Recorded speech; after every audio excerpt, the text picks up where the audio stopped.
let me tell you a very old, very special, and very beautiful story. It is not just a story about a language. It is a story about people, about change, about courage, and about you. It is the story of the English language. But this is not a boring history lesson. This is the story of how a small, simple language traveled the world, became powerful, and now lives inside your heart. Yes, your heart as you learn, speak, and grow with it. Are you ready? Let us begin. A long time ago, no English yet. Long ago, before the world had phones, books, or even light bulbs, the people in a place called Britain spoke many small languages. There was no English. People lived in small villages. They used old words. They had no idea that one day their land would give birth to one of the most important languages in the world. Then something happened. Some people came in boats across the sea. These people were called the Angles, the Saxons, and the Jutes. They came from places we now call Germany and Denmark. They came to fight, to live, and to stay. And they brought a language with them. It was simple, strong, and full of short words. This was the beginning. This was the birth of English. But it was not the English you know today. No, it was different, very different. It is now called Old English, and if you saw it, you would not understand it. But that was okay, because it was only the first step.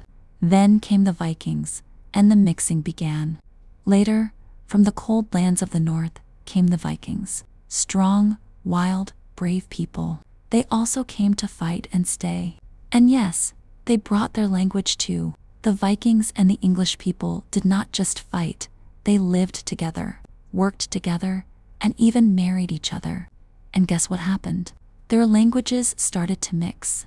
Words like sky, egg, and window came from the Vikings. The English language became richer. It became stronger.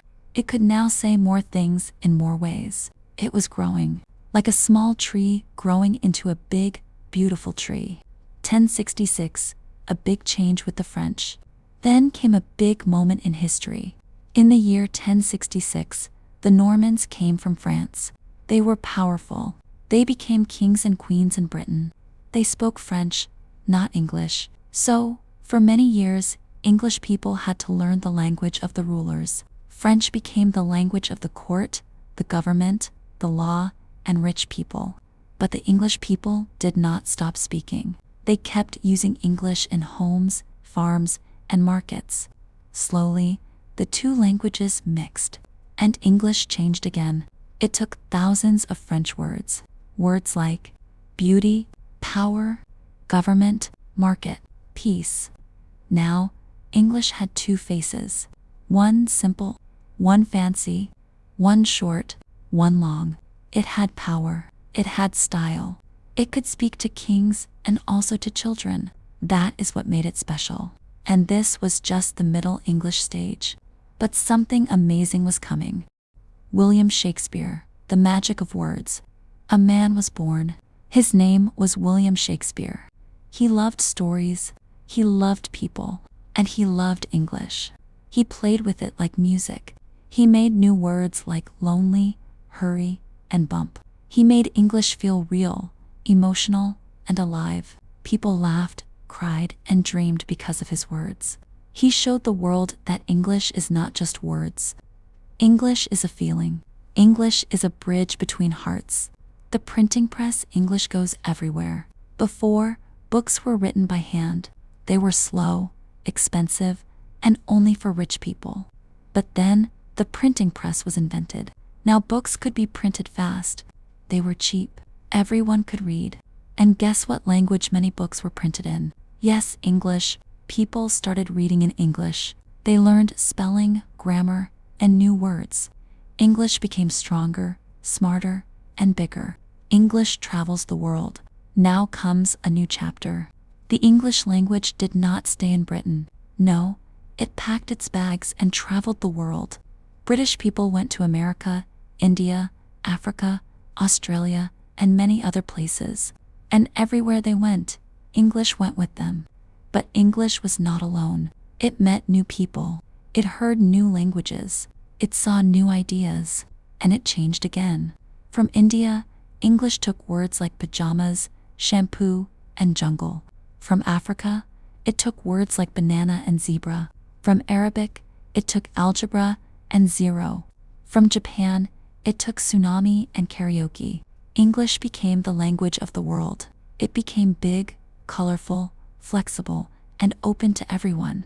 The power of movies, music, and the internet. In the 1900s, America became a strong country. American movies, music, and books went all around the world. People watched Hollywood films, they listened to pop music, and they started to learn English with joy. Then came the internet.